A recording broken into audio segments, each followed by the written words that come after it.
Bueno, muy buenas noches y bienvenidos a esta serie de webinars taller llamado Discusiones Clínicas OA, que la línea osteoarticular de Asofarma ha preparado especialmente para todos ustedes. Este día inauguramos estos talleres y es un placer para mí contar con la presencia virtual del doctor Marco Acuña Tovar con el tema osteoartritis en el deporte. El doctor Tovar, el doctor Acuña Tovar es especialista en traumatología y ortopedia y es médico adscrito al servicio de ortopedia en el Centro de Excelencia Médica en Altura en la ciudad de Pachuca. También queremos agradecer al doctor Emilio Durán Torres, que es el presidente de la Sociedad de Ortopedia y Traumatología del Sureste de Veracruz, por permitirnos organizar este taller con ustedes. Y bueno, como les decía, durante el taller tenemos algunas interacciones con ustedes que van a ser a través de las preguntas que va a formular el doctor, y los animo a contestarlas para poder generar la discusión. Como les decía, las respuestas son anónimas, y bueno, como les decía también, hay unos iconos para que pueden levantar la mano y yo les podría ceder la palabra si ustedes quieren, o bien si prefieren, pueden escribir sus preguntas en el chat y yo se las estaría formulando al doctor. ¿Mm? Así que bueno, los dejo con el doctor, vamos a compartir ya su pantalla y bueno, muchísimas gracias por estar aquí con nosotros. Doctor Carlos, muchas gracias por la introducción, muchas gracias, buenas noches a todos.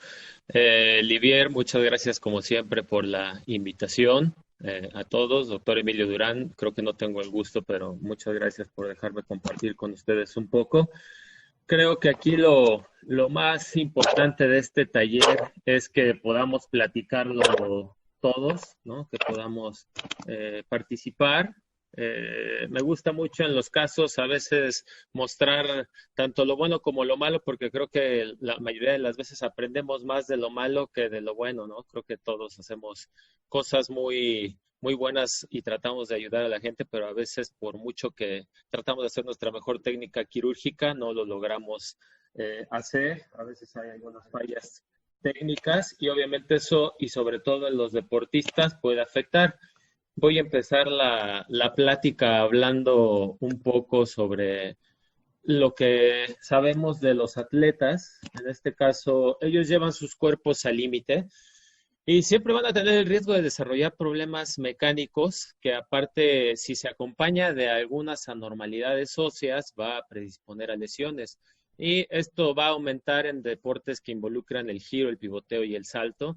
Yo estoy ahí en el Club de Fútbol Pachuca y tengo la oportunidad de interconsultar cuando tienen lesiones tanto los jugadores profesionales como hasta los más pequeños de 6, 8, 10 años. Entonces, por eso a veces lo involucramos más a que hablemos sobre el deporte que es el fútbol, que de por sí es uno de los deportes más importantes aquí en México.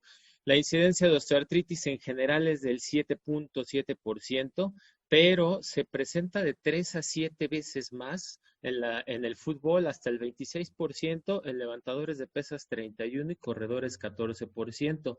No es ya tan frecuente eso. Antes pensábamos que por correr se hacía una osteoartritis, ahora les voy a platicar por qué no. En jugadores profesionales de fútbol, el 47% se retiran por esto y sobre todo por una rodilla en el 46% y el tobillo, que es la siguiente articulación, que recibe mucho impacto. 80% de ellos refiere a un dolor articular y normalmente la lesión se produce a los 25 años. Por esto termina siendo muy temprana la edad a la que se retiran a veces, ¿no? Y esto, las causas normalmente son los factores intrínsecos, que ya lo sabemos, como tal la edad, que eso siempre nos va a afectar, aunque cada vez vemos deportistas más grandes, la estabilidad articular, que obviamente si un paciente tiene una lesión y vemos y no se trata a tiempo, esto nos puede generar una osteoartritis importante, una rigidez y un desbalance muscular, algún tipo de lesión previa y muchas veces la presión misma que ejerce el presidente o la directiva, ¿no? Ese mismo estrés que nosotros vivimos como ortopedistas también, ¿no? Y los factores extrínsecos, que es el tipo de competición y el nivel de competición, el tiempo y la carga del entrenamiento. La posición también hemos visto que muchas veces, sobre todo los volantes y los que son contenciones que hacen carreras cortas y que hacen mucho pivoteo, se llegan a lastimar más. Eso es motivo para discusión y para hacer un artículo. El equipamiento y las características del campo. Otros factores de riesgo que también se han visto asociados es el tiempo prolongado de la profesión deportiva y el aumento en el riesgo de la osteoartritis, es las lesiones de menisco, cartílago y ligamento cruzado anterior y la excesiva carga en cadera y rodilla. ¿Qué tipo de lesiones? Bueno, ya las conocemos, ¿no? Aquí lo importante es platicar precisamente de este tipo de lesiones por segmentos. Las lesiones meniscales, como todos saben, son el pan de todos los días. Las lesiones de cartílago es un poco más complicado conocer una incidencia como en las lesiones meniscales, que lo tenemos mucho más presente, ya que como bien sabemos el cartílago como tal no produce dolor. Las lesiones aisladas de cartílago muchas veces no son reportadas y por lo general las vamos a conocer porque se van a acompañar de otros padecimientos. En cuanto a las lesiones meniscales, hasta el 40% o más evolucionan a osteoartritis. Y es por eso que cada día en los foros, aún con lesiones que parecieran irreparables, tratamos de hacer que se puedan reparar, ya que sabemos que esto puede ser muy determinante para que un paciente deportista se vaya a la osteoartritis.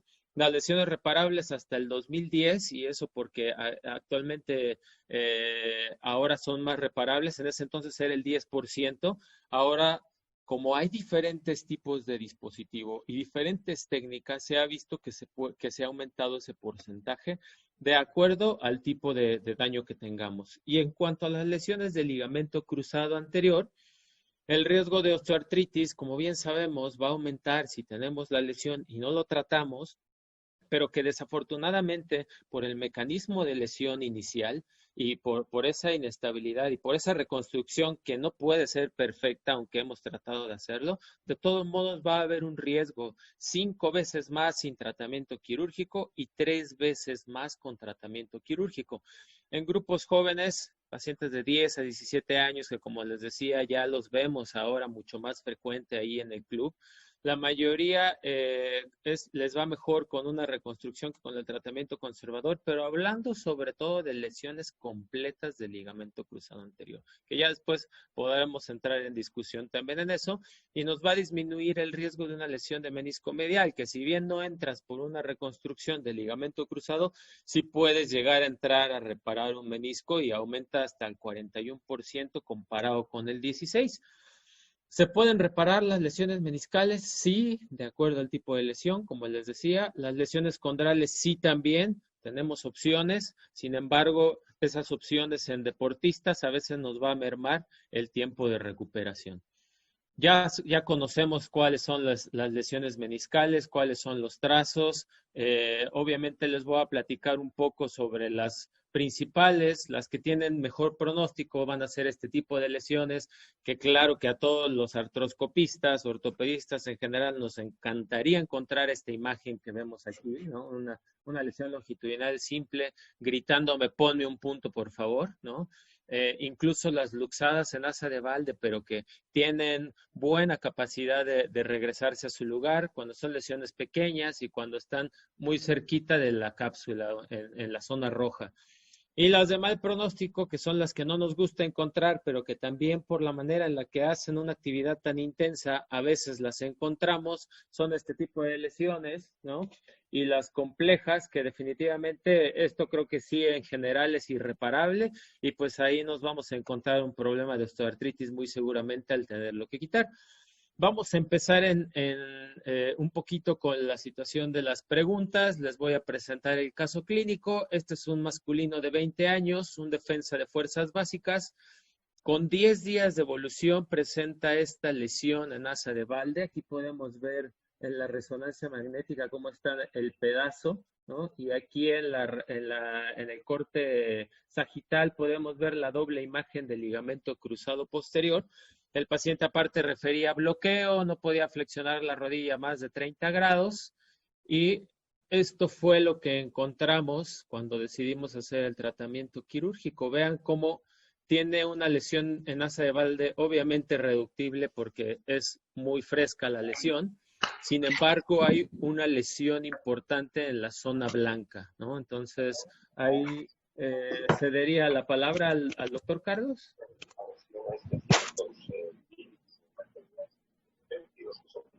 Ahí pueden contestar, por favor. Ahí ya los espero que contesten. Tenemos 30 segundos. Gracias. Es justamente que si considera que este tipo de lesión pueda generar un grado de osteoartritis a mediano plazo, ¿no?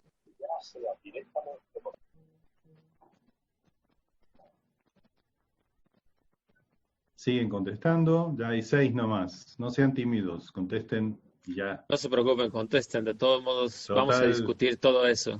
Ya casi, ya casi. 10, vamos, algunos más.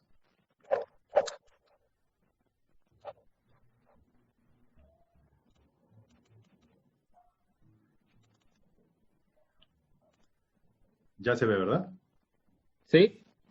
En general, entonces, piensan que se puede generar una osteoartritis a mediano plazo. Claro que sí.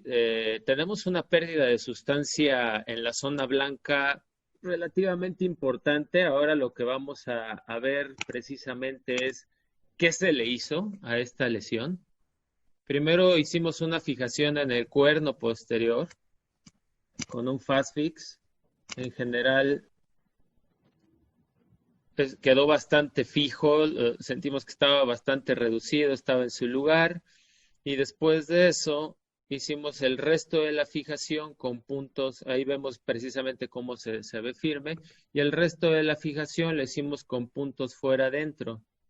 Entonces creo que en general teníamos un resultado bastante esperado, ¿no? Importante que hicimos una buena revascularización, tratamos de hacer todo para que ese menisco se viera bonito y lo pudiéramos regresar por completo, lo tocamos todo, vimos que estuviera bien, pero finalmente, 2 meses después, el paciente apenas empezaba a hacer ya un regreso a cancha, llevaba de 6 semanas, lo pusimos a apoyar finalmente, ya estaba empezando a medio trotar suavecito, y un buen día presenta derrame otra vez y limitación para los arcos de movimiento, y vemos esta imagen en la resonancia magnética del corte coronal. Desafortunadamente tuvimos que entrar y vean la cantidad de menisco que perdemos ahora, ¿no? Vean cómo ese menisco se rompió. Ya no pudimos hacer una reparación de eso. Aparte, era un jugador que estaba pasando de fuerzas básicas al primer equipo, entonces lo necesitaban ya, que eso es otra parte de las decisiones que a veces nos pueden hacer que tomemos la decisión de cortar ya un menisco que ya tratamos de suturar. Y finalmente, pues vean toda la sustancia que se perdió, ¿no? Aunque si ven esta parte de atrás, que era lo que estaba luxado, eso sí lo pudimos conservar, eso que también suturamos también se pudo conservar. Entonces ahora vendría la siguiente pregunta, que si con este resultado cree que el paciente evolucionaría hacia la osteoartritis, ¿sí o no? Es muy diferente, ¿no? En el pasado veíamos como que quizá no, porque quizá lo podíamos estar reparando, que creo que era la respuesta más adecuada, ¿no? Que si nos iba a todo dar, si se reparaba, casi habíamos quitado un 10%, pero en este caso pues estamos perdiendo casi un 30-40% de ese menisco, ¿no? Entonces, definitivamente, y esperando a que todos contesten, pero estoy seguro que todos dirían que sí, ¿no? Y obviamente el que diga que no es porque definitivamente es muy optimista, ¿no? Pero ¿recomendaría algún tipo de tratamiento posterior? Sí, trasplante de menisco, viscosuplementación anual, o quizá un CISADOA, o no, solamente se daría el seguimiento.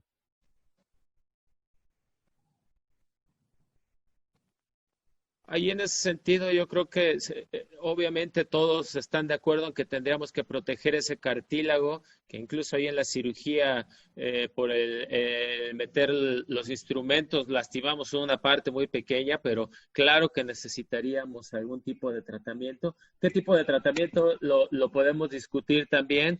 Trasplante de menisco, en realidad yo creo que por la sustancia que tenemos todavía no sería un buen candidato, pero sí podíamos hacer tanto una viscosuplementación anual en pacientes de alto rendimiento, incluso, ahí están poniendo la pregunta, perfecto. Incluso yo les diría que cada 6 meses tenemos pacientes profesionales que tienen lesiones de cartílago que sabemos que en algún momento se podrían convertir en quirúrgicas, pero que los tratamos de mantener activos hasta que definitivamente el paciente esté un poco más incapacitado y se tenga que operar o dependiendo de la situación en la temporada en donde esté. Y lo que hacemos es viscosuplementarlos cada 6 meses, el viscosuplementador de su elección, ¿no? Cuando no es un paciente profesional, pero sí es un deportista, que yo creo que está muy bien justificado en los resultados que obtuvimos los que dicen CISADOA de por vida, yo creo que esa es también una muy buena recomendación. Incluso también traigo una diapositiva sobre ese aspecto, ¿no? Entonces, definitivamente sí hay que hacer algo, ¿no? Por este paciente. Entonces,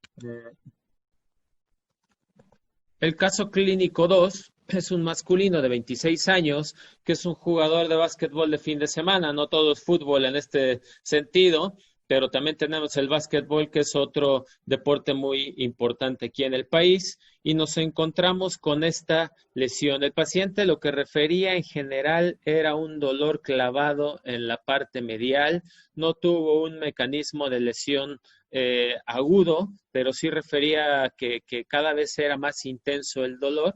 Y entonces nos encontramos con esta imagen en el cuerno posterior del menisco medial, y a la exploración física solamente tenía el dolor en línea interarticular medial, en la región posterior. El McMurray era dudoso y esto es muy especial tomarlo en consideración, porque en las lesiones que no son agudas, muchas veces la exploración física del menisco a veces puede ser completamente negativa, y ya cuando llega el paciente con una lesión de 3, 4 años de evolución, muchas veces el paciente dice: pues el dolor me da cuando hago la actividad deportiva, pero si estoy yo caminando, todo eso, solamente que lleve mucho tiempo caminando, realmente me duele. Entonces, no es tan fácil tener una exploración física muy adecuada. En este caso, el diagnóstico, que seguramente han escuchado de esta lesión medial tipo ramp o tipo rampa, que está en la zona posterior, eh, es una lesión que es de ligamento menisco capsular, es una lesión capsulomeniscal posterior, y su incidencia ha ido aumentando, ya que ahora sabemos que existe. Antes el paciente podría estar no operado. De hecho, he tenido pacientes que tenían esa lesión y que les dijeron que no tenían nada, que solamente era dolor por sobrecarga, los mandaban a rehabilitación, no les hacían nada, y llegan con su resonancia viejita y se alcanza a ver la lesión, y obviamente pues dice, pues hay que meterlo a cirugía, ¿no? Entonces, actualmente la sensibilidad es mucho mejor, ¿no? Incluso algunos radiólogos recomiendan que si tenemos la sospecha y que si en la resonancia normal no se alcanza a ver, hagamos una artrorresonancia. Eso aumenta la sensibilidad y la especificidad. El tratamiento, bueno, finalmente hay diferentes técnicas, hay unas técnicas para hacerlo por portal posterior, las he hecho, la verdad es que también me ha funcionado bastante bien el entrar, el hacer el diagnóstico. Vean cómo el menisco se desplaza prácticamente hasta la mitad de la superficie articular, lo cual no es normal. Te puedes meter a hacer el portal posterior y vas a ver la lesión del menisco, y sin embargo han habido técnicas en donde simplemente con un buen punto colocado tiene una buena resolución. En este caso, ¿ustedes pensarían que el paciente evolucionaría hacia la osteoartritis?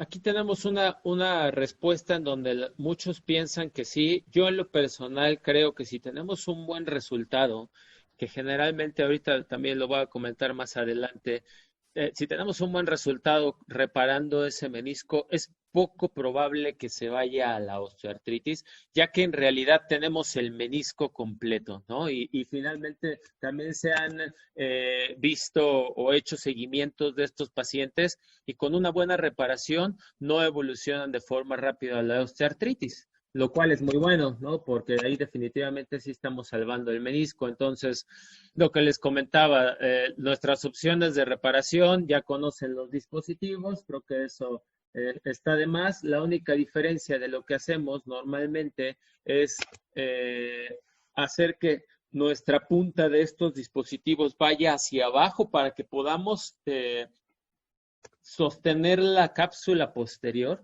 y con esto asegurarnos que tenga una buena reparación, ¿no? Entonces, los resultados de las lesiones tipo RAM, que eso es lo que les comentaba, más del 90% del éxito con cualquiera de las técnicas. No nos tenemos que ir al portal posterior y hacer una sutura con un suturlazo, con un bananalazo, siempre y cuando tengamos un menisco estable. El problema no es la reparación, sino el diagnóstico, ¿no? Entonces, obviamente, si tenemos una lesión no reparada, sin duda eso va a empeorar, se va a hacer una lesión mucho más compleja y nos va a llevar a la osteoartritis. Definitivamente por eso estoy seguro que por eso respondieron que sí se podría ir a la osteoartritis si no la reparamos, pero si la reparamos vamos a tener un buen resultado. Y es similar el grado de resultados en asas de Valde que en lesiones radiales. Eso es una cuestión muy importante, ¿no? Tenemos un buen grado de reparación y obviamente va a disminuir el grado de osteoartritis en reparaciones comparado con las meniscectomías. Vean cómo conforme van haciendo más recientes los estudios, va disminuyendo mucho más la aparición de la osteoartritis y cada vez aparte se va realizando menos la meniscectomía parcial. Ahora, en cuanto a lesiones condrales, tenemos, ya saben, todas nuestras técnicas diferentes. La más frecuente, las microfracturas, creo que es la más sencilla, la más económica. Sabemos que hay lesiones que tienen ya todo el espesor completo, como lo podemos ver aquí, que no van a sanar espontáneamente. Existen nuevas técnicas que son muy buenas, lo malo es que son carísimas, ¿no? Y desafortunadamente no en todos los países tenemos la opción de contar con este tipo de técnicas. Las microfracturas siempre han sido la que cuenta con las 3B, pero también es importante hacer una buena técnica, ¿no? La diferencia, como saben, es que la formación va a ser de tipo, formación de fibrocartílago con colágeno tipo 1. La colágena tipo 2 casi no se alcanza a ver en este tipo de lesiones, ¿no? Y aparte, el tiempo de duración no es tanto. Y lo peor, ¿por qué podría fallar, no? Porque no logra formar un tejido normal, que es lo que hemos visto, porque no hay una falta de reclutamiento de células madre comparado con el tamaño del defecto, una mala técnica quirúrgica, sobre todo si no tomamos en consideración los aspectos más importantes de dejar el espacio adecuado, de no profundizar demasiado o de sí profundizar, una mala selección del paciente teniendo un defecto muy grande, que no tenga contenidas paredes en donde se pueda contener esta lesión y algo que sabemos que es el 50% de nuestro éxito, que es la mala rehabilitación. En cuanto a las microfracturas, sabemos que la eficacia a menos de 24 meses es poca, es mucha, perdón, o sea, realmente el fallo es mínimo, la mayoría les va muy bien. A más de 24 meses el fallo empieza a aumentar, dependiendo de cada uno de los autores, porque el autor, Stedman, él dice en uno de sus artículos que hasta 28 años con una buena rehabilitación puede durar una microfractura. En cuanto al traslado osteocondral, sabemos que es un traspaso de la zona de cartílago sano de no carga, un defecto en zona de carga. Tenemos nuestras limitantes porque no pueden ser defectos muy grandes, no tenemos tanto espacio de dónde tomar y fue creada por estos autores. La ventaja es que esto sí es cartílago hialino y con una buena técnica tenemos una muy buena probabilidad de que todo vaya bien, ¿no? Es un solo procedimiento, es más caro que las microfracturas porque pues necesitamos un set que puede ser el que no es desechable o puede ser el de los desechables que son caros, pero hay mayor sobrevivencia que las microfracturas a largo plazo. Las desventajas es que nos podemos equivocar, ¿no? La recuperación es más lenta que las microfracturas y muchas veces hay morbilidad en el sitio donador. Sin embargo, los seguimientos son prometedores. Los defectos de menos de 4 centímetros en este estudio, por ejemplo, un IKDC de 66.7 son resultados satisfactorios y a 8 o 10 años increíble, ¿no? Eso es lo que quisiéramos todo el tiempo. Y ante este tipo de lesiones tengo este tercer caso clínico que es un masculino de 23 años, también un jugador de fuerzas básicas que somete a muchas cargas su rodilla porque es delantero y aparte no era de los fitness, aunque tampoco era, estaba aumentado de peso, con una lesión del ligamento cruzado anterior y esa lesión que alcanzamos a ver en el cóndilo medial, grado 4. Se nos ocurrió hacer microfracturas y la reconstrucción del ligamento cruzado anterior. En general todo iba muy bien. El paciente decía, me siento sensacional. A los 3 meses le empiezan a hacer carga, lo empiezan a hacer que corra en el pasto y todo. Desde que empezó a correr hasta el 6º mes, tuvo 3 apariciones de derrames que tenía que sacarle de 1 a casi 2 jeringas de 50 cc de puro líquido inflamatorio. Y ahí es en donde dices, pero ¿qué pasa? Ligamento cruzado anterior está perfecto, no puede ser que una lesión, entre comillas, pequeña y que le haya hecho unas microfracturas que considerábamos de buena calidad, hayan fallado. Entonces, tuvimos que entrar a hacer la revisión artroscópica y vean cómo se veía, antes de continuar, vean cómo se veía la lesión, que definitivamente yo no sé si en determinado momento fue porque la carga fue exagerada o porque se volvió a lastimar o de plano nunca hubo una integración, pero tuvimos que entrar y hacer un procedimiento de traslado osteocondral. Realmente era una lesión de 1.5 centímetros, en realidad con un taquete de 1 centímetro tuvimos.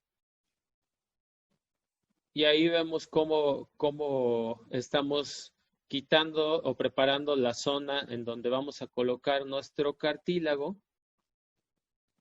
Y ese fue el resultado final. Después de eso, el jugador no tuvo más problemas. Desafortunadamente, de ahí había saltado al primer equipo, de ahí lo pasaron a uno de los equipos de tercera división, y pues ahora actualmente ya saben que eso está desapareciendo, ¿no? Pero finalmente el resultado fue bueno, ¿no? Ya nunca más volvió a presentar los derrames. Eso es algo muy importante. En ese sentido, yo esperaría que la recuperación fuera más o menos rápida, pero pues no siempre tenemos esa capacidad con las microfracturas. Y en cuanto al implante de condrocito, sabemos que hay 3 generaciones. La primera fue el condrocito líquido con parche de periósteo. Se dieron cuenta que esos condrocitos quedaban lineales y no generaban mucho colágeno tipo 2 y que era mucho gasto para nada. Entonces decidieron colocar los condrocitos incluidos en una matriz en tercera dimensión. Vieron que había una mejor una simulación mejor de la colágena tipo 2 porque los condrocitos estaban más a gusto, y después hicieron otra generación incluidos en matriz de colágeno o ácido hialurónico. La técnica, bueno, lo que sabemos es que no es tan buena como en otros casos porque tenemos que hacerlo siempre en un procedimiento de 2 partes. Uno, en el que como los OATS tomamos una muestra que puede ser de 4 o 6 milímetros, y generalmente se toma de la escotadura para que podamos reproducirlo eso en laboratorio y que después se pueda colocar de esta forma. En México contamos con básicamente con 1 o 2 opciones que están en Nuevo León, y finalmente los resultados no son tan prometedores como quisiéramos. La técnica artroscópica se desarrolló en el Instituto Nacional de Rehabilitación, en donde podemos ver que estas son unas imágenes cortesía del doctor Ibarra y del doctor Enrique Villalobos, cómo se prepara el defecto, cómo se coloca un ancla y por medio de una cánula se coloca con una técnica de sándwich que lleva parte de matriz de ácido hialurónico y en el centro los condrocitos.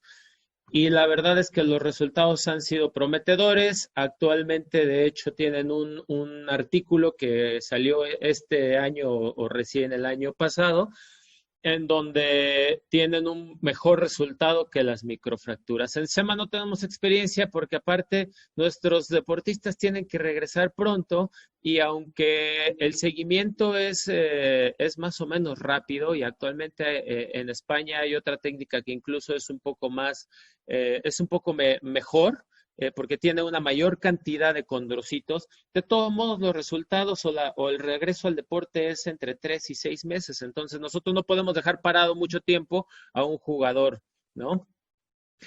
En cuanto a los resultados comparativos, microfracturas versus implante de condrocitos de segunda generación y de tercera generación a 5 años de seguimiento, vieron que había una mejoría obviamente mucho mejor en la clínica, pero las características por resonancia magnética son similares. Entonces ahí es cuando te quedas, ¿de verdad vale la pena hacer tanto esfuerzo? En cuanto a la mosaicoplastía versus el implante de condrocitos, hubo mejores puntajes con la mosaicoplastía, pero ahí estamos hablando del implante de condrocitos de la primera generación.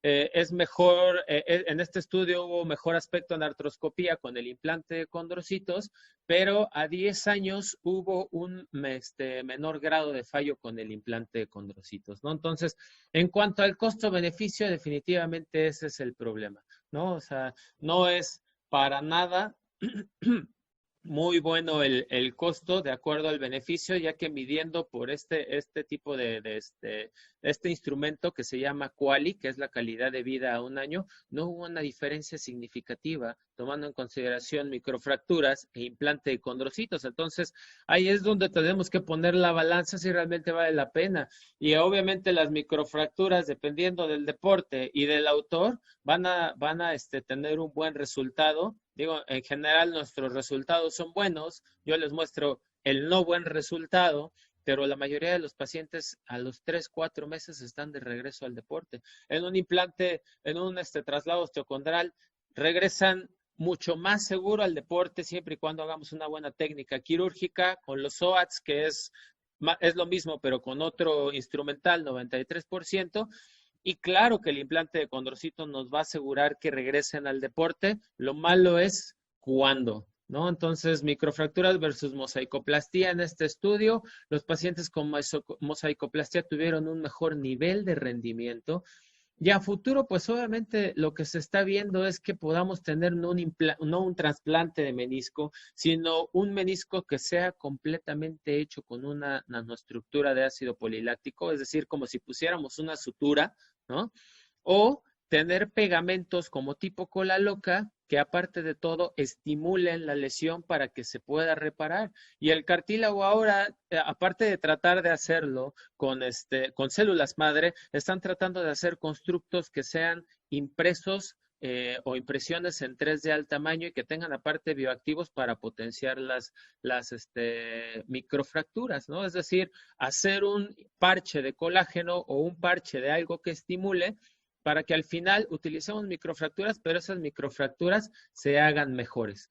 Y por último, les presento esta parte de inestabilidad patelofemoral, porque últimamente hemos tenido muchos más pacientes. A medida que los pacientes son más jóvenes y empiezan a hacer la actividad deportiva a mucho menor edad, se están presentando más este tipo de lesiones. Vean estos pacientes con lesiones terribles. Cada vez es más frecuente en mujeres, de hecho, porque ellas también empiezan a hacer mucho más deportes de contacto. Ahora actualmente ya tenemos una población muy similar y las causas obviamente, como ustedes saben, es esa hiperlaxitud, esa displasia troclear, la patela alta, el TTG elevado, que nos van a aumentar el riesgo de osteoartritis. Y al respecto tengo este caso clínico, esta paciente de 15 años, bailarina profesional. De hecho, ella lo único que presentó es que tenía como un bloqueo ocasional. Yo la había visto previamente supuestamente porque había tenido un mecanismo de lesión de valgo forzado, rotación interna, parecía que tenía una lesión de ligamento cruzado anterior. No se le veía ninguna otra cosa, aumentó de dolor después de 6 meses y entonces su única cuestión es que tenía una hiperlaxitud importante. Vean la resonancia magnética, les pongo esos dos porque es principalmente en donde podríamos llegar a encontrar parte de lo que encontramos en la artroscopía. Se las voy a volver a poner porque cuando yo la vi por primera vez, realmente yo dije, creo que es una resonancia normal con un poco de líquido, no sé qué está pasando, no se ve ninguna lesión. El bloqueo y el hecho de que otra vez volviera a tener dolor y un dolor muy importante fue la causa por la que dijimos, pues hay que meterla a quirófano, ya no tenemos ninguna otra opción. Entramos, aparentemente todo está bien y de repente, ¡pum!, tenemos ese mega pedazo de cartílago que lo sacamos y se acabó el problema, ¿no? Y lo peor de todo es que vuelvo a ver la resonancia y lo volvemos a intentar ver y quizá en esta parte de aquí es en donde yo podría decir que a lo mejor hay una disminución del grosor comparado con la faceta medial y de ahí venía el cartílago, el pedazo de cartílago, que si no hubiéramos entrado definitivamente esto nos hubiera generado una osteoartritis importante. Eso ahorita ya cuando entremos en tema de discusión podemos hacer algún tipo de preguntas, ¿no? Pero seguramente esta lesión, si no la reparamos, nos llevaría a una osteoartritis en una paciente de 15 años, seguramente a los 20 años. ¿No? Entonces, lo que agregamos para tratar de disminuir el problema, ya que en las radiografías de Merchant, que esas no las presento, tenía ligera inclinación patelar, hicimos una liberación retinacular. Al liberarlo, ya no tuvimos que hacer la aplicatura porque se centraba perfectamente. Factores pronósticos para el desarrollo de osteoartritis, como bien saben, la obesidad, no solamente por la cuestión de estar gorditos, de que tengamos un índice de masa corporal aumentado, sino porque podemos también tener una afectación en el ciclo de las leptinas y eso nos va a llevar a una osteoartritis. Que tengamos dolor en rodilla y no nos atendamos, que tengamos rigidez, como seguramente estos personajes ya tienen y muchos de nosotros, una cirugía previa de rodilla, el tiempo entre la lesión y la atención, que eso para nosotros ha sido una cuestión muy importante en el club, y el nivel de competencia. Y en cuanto al nivel de competencia, no es lo mismo los pamboleros de fines de semana, los jugadores no elite y los jugadores de elite que hemos visto que tienen mucho más aparición de osteoartritis. En cuanto a la viscosuplementación preventiva, no hay estudios, me he puesto a buscar por todos lados porque definitivamente la mayoría piensa que podemos tratarlos quizás con cisadoas, pero viscosuplementación preventiva para un paciente solamente que de plano ya tenga cierto grado de osteoartritis, ¿no? En este estudio que les presento de 2015 no hubo una diferencia entre el plasma rico en plaquetas y viscosuplementación. Hay resultados variables en las terapias biológicas y eso siempre va a haber controversia porque no, muchas veces cuando ponemos el PRP no sabemos exactamente qué es lo que estamos colocando. En cuanto al cisadoa preventivo, la glucosamina y condroitina en atletas de alto rendimiento, la AOS dice que no hay evidencia, sin embargo, la OARSI, la Asociación de Osteoartritis, dice que hay una disminución en la sintomatología y eso cada vez nosotros lo vemos más frecuente en nuestros pacientes. Y lo único que recomiendan es que si no hay mejoría en cuanto al dolor articular, tampoco no se continúe dando, y si se continúa dando porque el paciente tiene cierta mejoría o mínima mejoría, tampoco produce ningún problema siempre y cuando no demos nuestro querido cartílago de tiburón, ¿no? Que ya sabemos que incluso si está mezclado con colágeno, mejor, ¿no?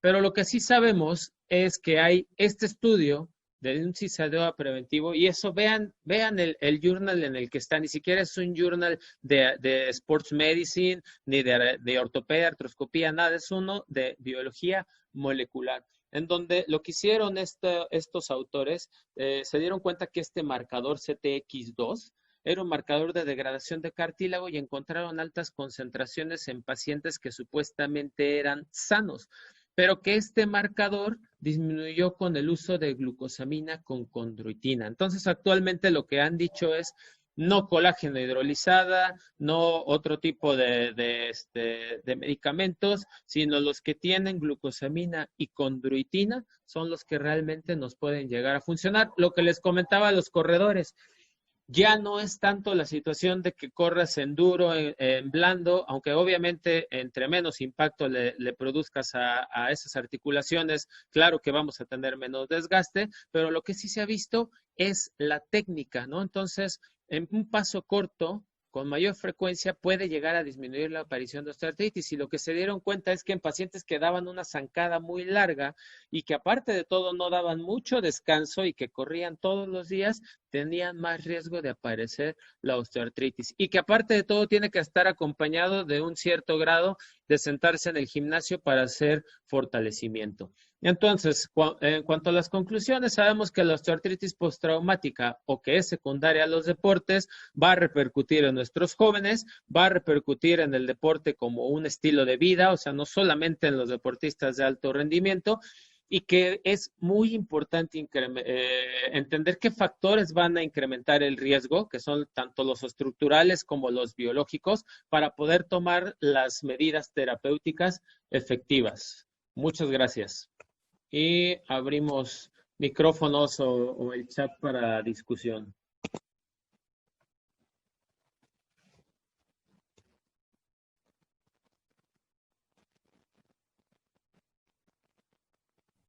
Muchas gracias, Marco. Muy, muy claro. Yo, la verdad, no sé nada de esto, pero aprendí algo. Muchísimas gracias.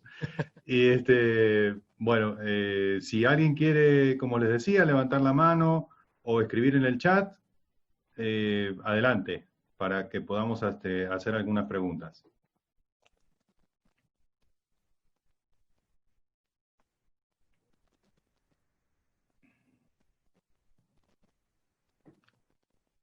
Pueden poner cualquier símbolo, lo que es algo para que sepa que quieren hacer alguna pregunta, o pueden usar el chat.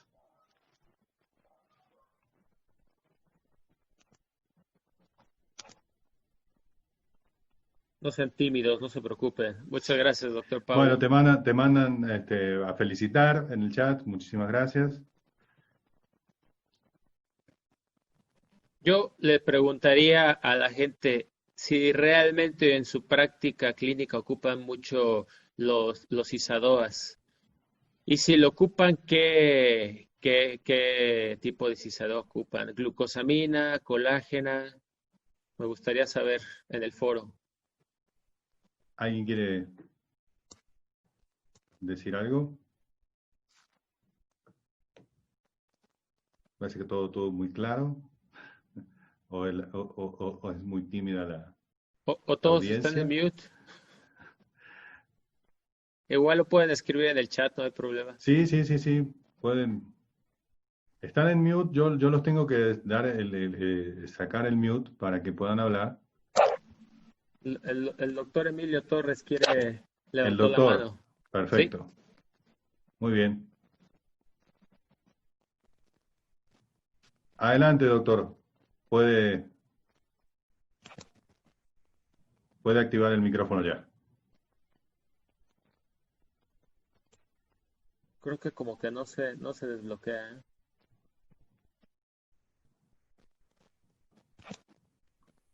Ahora ¿Ya me escuchan? Sí, adelante. Sí. Adelante, bueno, doctor, buenas noches. Bueno, buenas noches, doctor Marco Acuña. Muchas gracias por toda la plática que nos ha informado aquí en la Asociación de Traumatólogos y Ortopedistas del Sureste de Veracruz. Creo que pues es una persona con mucha capacidad y pues un gran aprendizaje el que nos ha dejado esta plática. Al doctor Carlos Timothy y a toda la organización Asofarma, pues agradecemos esta plática, ¿verdad? Yo creo que nos deja mucha enseñanza. En cuanto a la pregunta, yo uso bastante los ISADOAS, la glucosamina con condroitina, y el resultado es bastante bueno en los pacientes. Por lo demás, pues nuevamente agradecer y espero que no sea la última plática que nos dé, doctor Marco Acuña, y le deseo mucho éxito en su vida profesional. Muchas gracias, doctor. Muchas gracias y muchas gracias por el comentario. ¿Usted qué esquema usa, doctor?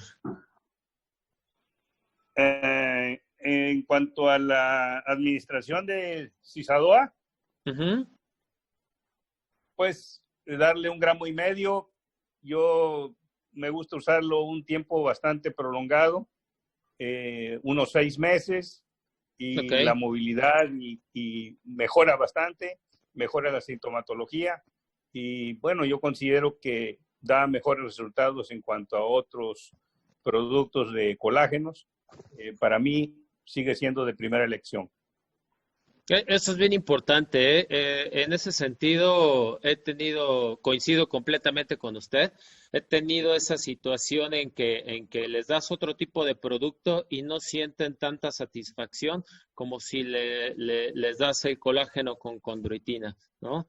O sea, hay que ser bien conscientes con el paciente de que le tienes que decir que sea paciente, precisamente, ¿no? Valga la redundancia, porque no va a ser el efecto tan rápido, ¿no? Pero finalmente... Sí, desgraciadamente llegan a la consulta y dicen que tomaron una caja y que no sintieron nada, ¿verdad? Exacto. Y uno tiene que explicarle, esto es a largo plazo, hay que tomar la dosis correcta, que es 1,5 gramos, ¿verdad? Y yo pienso que el resultado es bastante bueno. No sé su experiencia, yo creo que tiene una gran experiencia usted también.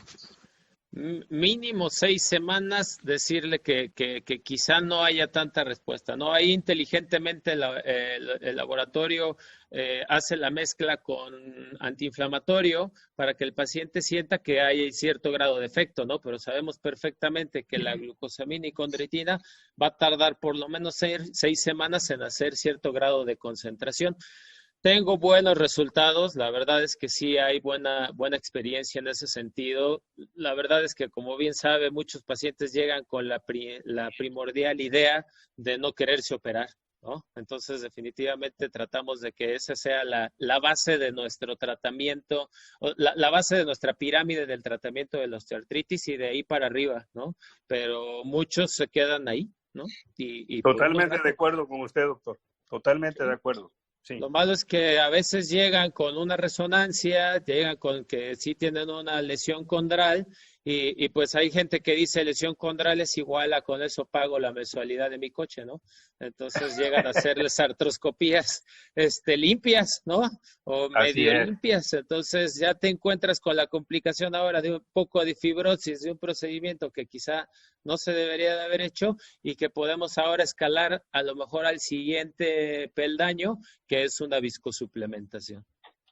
Afirmativo, yo pienso que a veces el médico se busca problemas muy pronto y lejos de mejorarlo con un tratamiento conservador que yo creo que tenemos que tener muy en cuenta desde un principio, pues como dice, hay necesidad de pagar el carro, la mensualidad del chamaco, en fin, una serie de cosas económicas que inclinan hacia un proceso quirúrgico que a lo mejor a la larga te va a dar más problemas, hasta una demanda en la cual lo que ganaste no te va a alcanzar para pagarlo, ¿no? Para pagarlo, claro.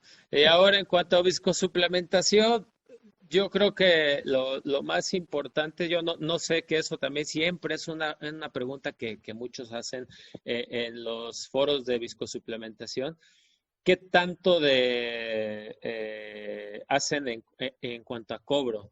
No sé, yo la verdad, de por sí veo que la gente sufre para pagar los viscosuplementadores, entonces muchas veces cobro la consulta, pero no cobro por la aplicación. No sé si los demás estén de acuerdo en eso o definitivamente yo soy muy benevolente y debería de cobrar por eso. Bueno, definitivamente que cuando hay que usar la viscosuplementación, pues sí hay que pensarle, ¿verdad?, en algún producto que no nos cueste demasiado caros, porque si no, pues el producto nos deja fuera a nosotros, ¿no? Definitivamente. Sí, claro. Nos deja fuera. No cobra. Sí. Pues sí cobra.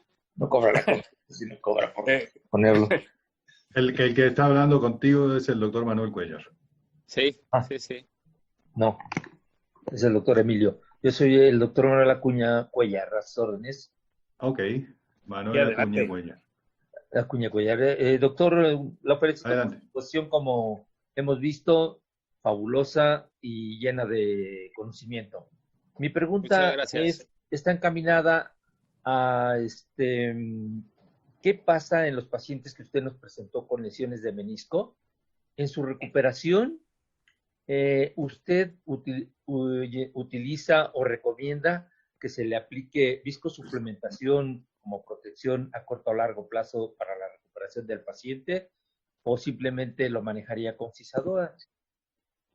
Esa es buena pregunta y también es una pregunta muy, muy frecuente en los foros de osteoartritis. En general, en cuestión directa a que le haga algo al menisco, o sea, que haga una cicatrización mejor o no, se ha visto a veces incluso más con el plasma rico en plaquetas, un poquito de mejoría de la cicatrización. Con el ácido hialurónico no tengo esa experiencia, pero normalmente sí lo aplico cuando esas lesiones de menisco están acompañadas de lesiones de cartílago, ¿no? Y eso normalmente la recomendación es aplicarla entre la tercera y la quinta semana. Cuando hacemos microfracturas, como bien saben, a veces llega a ser un hematoma más importante en la rodilla, se hace una hemartrosis y entonces nos sirve incluso para drenar la rodilla y en ese momento colocar nuestra viscosuplementación, ¿no? Y hay un estudio que ya es viejo y de ahí como que nunca nadie más quiso ahondar, en el que era un estudio animal en el que al colocar la viscosuplementación después de hacer microfracturas, se lograba un poco de más colágeno tipo 2, ¿no? Entonces, en ese sentido, pues actualmente esa es mi práctica. Si tiene una lesión de menisco y se sutura, no lo coloco, pero sí coloco plasma rico en plaquetas. Y en pacientes que tienen lesiones condrales, acompañadas de lesiones de menisco o lesiones condrales aisladas, la viscosuplementación la hago entre la tercera y la sexta semana. Ok, muchas gracias, doctor. Gracias a usted, doctor. El doctor Jorge Azuara levantó la mano, pero no tiene activo su micrófono. No sé si quiere escribir la pregunta. La pregunta. Mientras tanto, te hago la pregunta que nos está haciendo un doctor. ¿Cuánto tiempo es recomendable el uso de novobartalón? Ok, muchas gracias por la pregunta, doctor Youssef. El uso recomendado del novobartalón como tal es un mes, definitivamente. Un mes, ¿y por qué? Porque al final del día tiene meloxicam, entonces ese no hay que darlo por más tiempo. De hecho, cuando tengo pacientes con una osteoartritis grado 1 o 2 que ni siquiera es tan sintomática, o sea que apenas está empezando a tener molestias cuando hace el ejercicio, cuando sube y baja escaleras, pero que no está teniendo tanta sintomatología, empiezo con el Bartalón Compositum de inicio. O a lo mejor dejo unos 5 días, un antiinflamatorio, 5 o 10 días, lo mando a rehabilitación para que baje el dolor si es que sí está un poco inflamado. Y le comento esta parte importante de decirle que el Bartalón Compositum o la glucosamina, cualquiera de sus presentaciones, va a tardar por lo menos 6 semanas en hacer efecto. Entonces, el novobartalón lo ocupa un mes que es una caja para que el paciente no tenga sintomatología, si es que la tiene, aunado a una rehabilitación.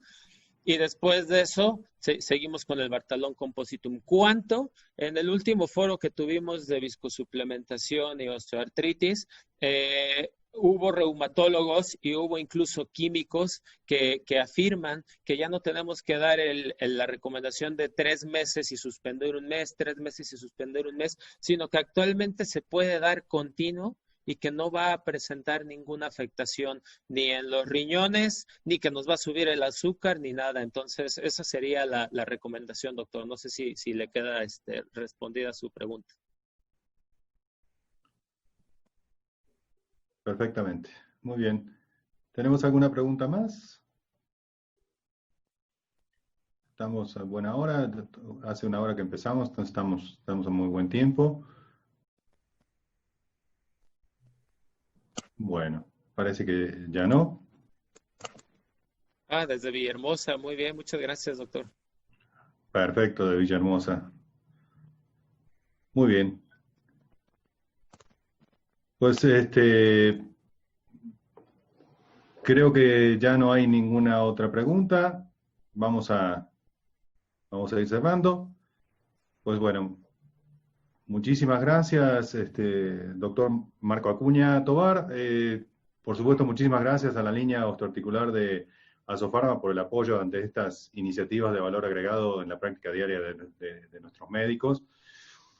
Lo que les pido es que estén atentos a los próximos webinars porque van a haber algunos otros y si no pueden asistir a ellos, van a estar todos estos webinars, todos estos talleres, empezando por este, en un sitio web que se llama talleroa.miwebinar.mx. Entonces les recomiendo que sigan ese sitio web, talleroa.miwebinar.mx, para ver este y otros que van a venir en un futuro. Pues muchísimas gracias y los dejo con Laura y Giovanni, que les quieren dar un mensaje de agradecimiento de parte de la línea osteoarticular de Asofarma. Muchísimas gracias. Muchísimas gracias, Marcos, si quieres despedirte, y ya dejamos a Laura y a Giovanni. Doctor, muchas gracias por todas sus atenciones. Un placer estar aquí compartiendo este momento. Espero verlo pronto otra vez.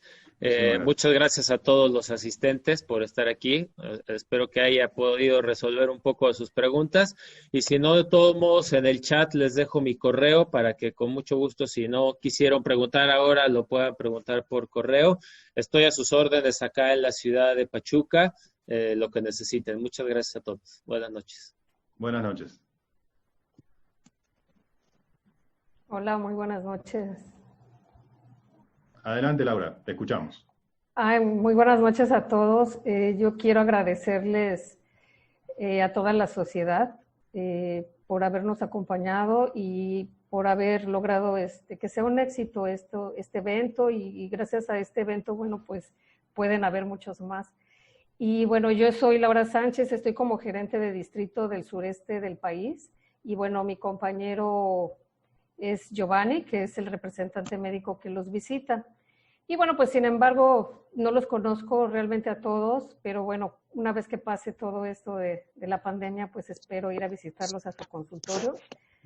Y bueno, pues yo quiero agradecer en nombre de Asofarma su participación y apoyo. Muchísimas gracias. Y bueno, hacemos también extensivo que Asofarma estamos pendientes de sus necesidades académicas realmente. Entonces, pues vamos a seguir en contacto. Buenas noches, cuídense mucho y les dejo con mi compañero Giovanni. Gracias. Buenas noches. Igual un servidor Giovanni Chávez. Quisiera agradecer en primera instancia pues, al doctor Marcos Acuña, al doctor Carlos Timosi. Y bueno, pues agradecerle a todos la participación de parte del laboratorio Asofarma. Sabemos que son tiempos pues, difíciles, sobre todo por esta situación que estamos pasando, pero creo que hemos ido acoplándonos poco a poco a esta nueva iniciativa. Sin embargo, pues para esos pacientes quisiera recordarles a todos los doctores Novo Bartalón para la fase de dolor y Bartalón con Ponsington para la fase de seguimiento. Recordarles, doctores, también que contamos con Suprayal para aquellos que requieran viscosuplementación. Pero antes que nada, pues agradecerles también a todos ustedes. Sabemos que es viernes, es un día difícil para todos, pero agradecerle porque, bueno, finalmente son temas académicos y esperando, como dice Laura, no sea el último, sino sea el principio de varios, sobre todo al doctor Emilio Durán por la participación en su colegio. Muchas gracias. Muy bien, nos despedimos entonces. Muchísimas gracias. Buenas noches a todos.